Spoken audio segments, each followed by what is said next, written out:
Every legendary paddle duo shares one secret: balance.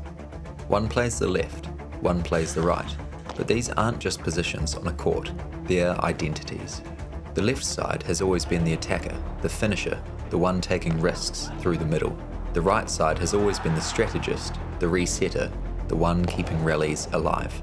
But then something happened that flipped the script. A small group of players challenged everything we thought we knew about left and right, and the way paddle is played hasn't been the same since. So, today, we're breaking down the biggest question in paddle: left or right? Which side truly wins matches? Paddle is always doubles, so patterns emerge early. The left side took on the attacking burden. The right side became the organizer, absorbing pressure, lobbing, resetting, and feeding chances to finish. That classic split is still the backbone coaches teach today, even as modern play blurs the lines. Why is the left side tagged the attacker? For most pairs, two right-handers, the left player's forehand points into the middle, the hottest zone for taking control and finishing with volleys or smashes. That angle gives left-siders more winner opportunities, and the data backs this up.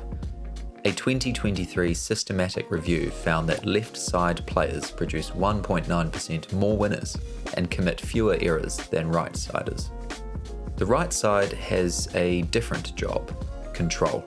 It means absorbing tempo, picking lobs, and choosing the moments to accelerate. A 2024 analysis of pro matches shows that right-siders receive the most lobs. Rivals test their backhand to middle coverage, while they favour cross-court lobs to escape pressure. Classic point-building behaviour. And here's the twist: add a left-hander and the whole geometry of the court changes. Put a lefty on the right and suddenly both players have forehands in the middle, the double forehand setup. Instead of one player controlling that space, now two can, and it shifts the balance of power. That's why left-handers are so valuable. Only about 10% of the population is left-handed, and yet far more than that compete at the top of professional paddle. And the performance data proves why. A 2018 study by Corral Ibanez and colleagues analysed hundreds of pro points and found that left-handers won 63% of their points with smashes compared to 41% for right-handers. They hit significantly more volleys too, almost 40% of their shots versus 29% for righties. Meanwhile, right-handers relied more on lobs and resets. In other words, when a lefty is on the right, they don't just steady the team, they turn that side into another attacking weapon, and opponents can't just lob to the right-sided backhand anymore, because the forehand is waiting for them. It's no wonder coaches call lefties a tactical goldmine. They don't just balance a partnership, they transform it. As a quick side note, if you're into paddle and want more deep dives like this, consider subscribing. It really helps me keep making them. Anyway, back to the analysis. Some of the greatest partnerships in history and today prove this formula. Right now, Arturo Coelho and Agustin Tapia are the perfect example. Coelho, a left-handed right-sider, dominates the middle with brutal power.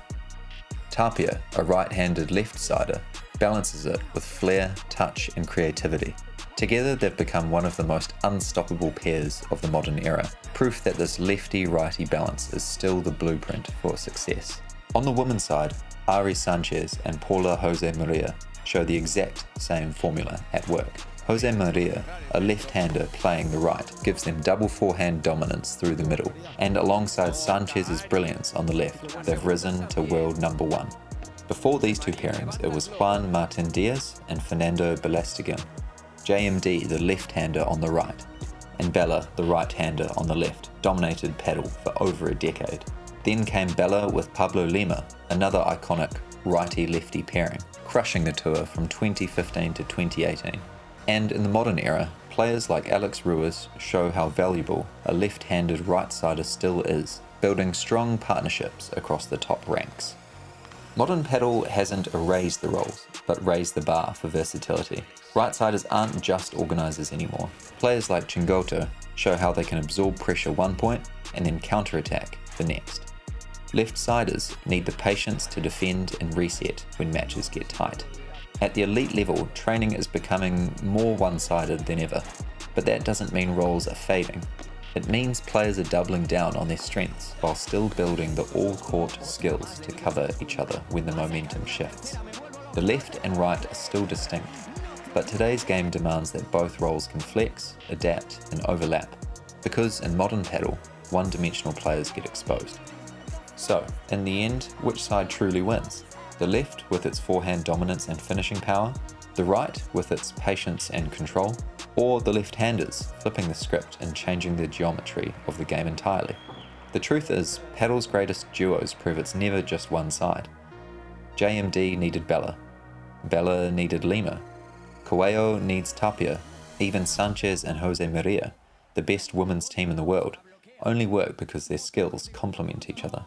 The winner isn't left or right, the winner is partnership. Two roles, two styles, balancing risk and control. That's what decides championships. So maybe the real question isn't which side should you play. It's more, who would you want beside you? If you enjoyed this breakdown, giving the video a like really helps more Padel fans discover the channel. Subscribe for more story-driven Padel deep dives.